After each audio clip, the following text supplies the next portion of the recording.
In this video, I'm going to demonstrate how to create a knowledge base within Saski AI.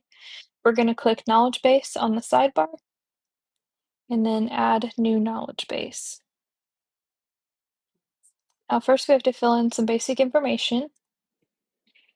This is a name and then a description. These things will help you remember what knowledge you've included in this knowledge base. And then we have three different ways to add knowledge. First, we have a document. You can upload a file. I'm going to go ahead and upload some client care guidelines. And then I can click add source to add an additional knowledge source. And then with website, you have three options. You can automatically fetch URLs. With this one, I can enter a website URL and then click fetch URLs. And it will pull up all the URLs that are available at that website. Then the manual option, I can manually enter a URL that I want to include.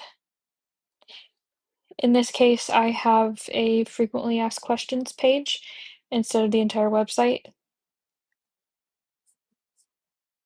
And then we also have a sitemap option.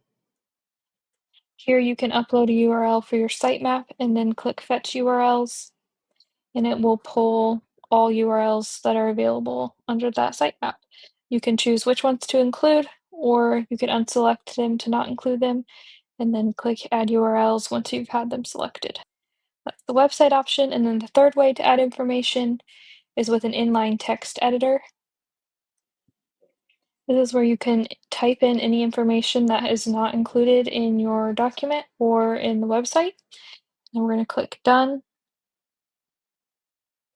And then the last step is to click create knowledge base once you've added all knowledge base sources.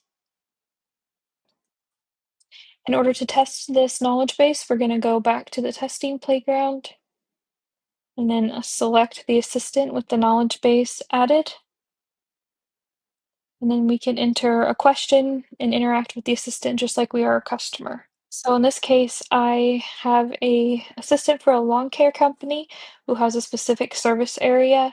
I've interacted with it as if I'm a customer in a different area, and my assistant replied correctly, going off of my knowledge base, sharing the service areas that we do service, and then also the frequency at which we provide service.